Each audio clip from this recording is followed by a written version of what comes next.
നമസ്കാരം. Farm information bureau കാർഷിക വാർത്തയിലേക്ക് സ്വാഗതം. വാർത്തകൾ വായിക്കുന്നത് ആതിര എസ്.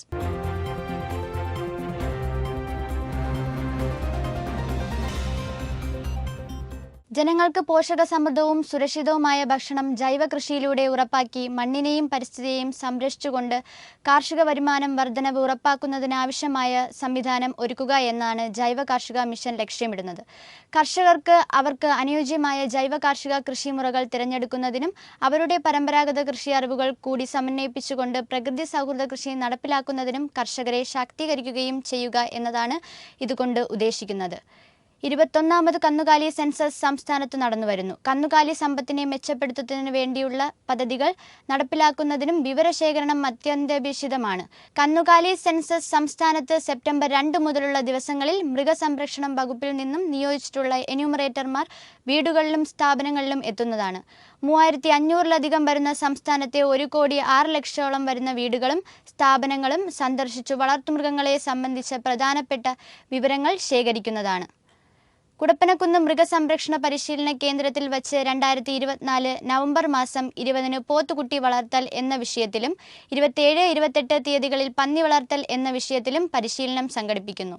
കൂടുതൽ വിവരങ്ങൾക്ക് കർഷകർക്ക് പ്രവൃത്തി ദിവസങ്ങളിൽ 0412732918 എന്ന ഫോൺ നമ്പറിൽ ബന്ധപ്പെടാവുന്നതാണ്.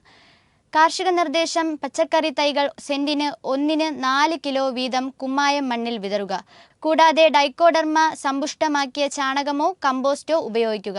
ഇവ വാട്ടരോഗങ്ങളെ ചെറുക്കുന്നതിനും സഹായിക്കും. പറിച്ചു നടുന്നതിന് തൊട്ടുമുന്നേ വേര് സ്യൂഡോമോണസ് ലായിനി 20 മില്ലി സ്യൂഡോമോണസ് 1 ലിറ്റർ വെള്ളത്തിൽ എന്ന തോതിൽ അരമണിക്കൂർ മുക്കി വയ്ക്കുക. നേരിട്ട് വിത്ത് നട്ടതാണെങ്കിൽ ലായിനി തൈകളുടെ ഇലകളിൽ തളിക്കുക. ഇത് തൈകൾ കരുത്തോടെ വളരുന്നതിന് സഹായമാകും. കുരുമുളകിന് പുതയിടുക. ദ്രുതവാട്ടത്തെ ചെറുക്കുവാൻ 1% വീര്യമുള്ള ബോർഡോ മിശ്രിതം കോപ്പർ ഓക്സൈ ക്ലോറൈഡ് 4 ഗ്രാം 1 ലിറ്റർ വെള്ളത്തിൽ എന്ന കണക്കിൽ തടത്തിൽ ഒഴിച്ചു കൊടുക്കുക. തുടർന്ന് 2 ആഴ്ച കഴിഞ്ഞ് ഡൈക്കോഡർമ കൾച്ചറൽ വേപ്പിൻ പിണ്ണാക്കിൽ കൂട്ടിക്കലർത്തി തടത്തിൽ ചേർക്കാം. തടത്തിൽ പുതയിടുന്നത് ദ്രുതവാട്ടത്തിൻ്റെ കുമിളകൾ മണ്ണിൽ നിന്ന് തണ്ടിൽ എത്തുന്നത് തടയും. വാഴ 4 മാസം പ്രായമായ വാഴകൾക്ക് വാഴ 1-ന് 100 ഗ്രാം യൂറിയ എന്ന തോതിൽ വളപ്രയോഗം നടത്തേണ്ടതാണ്.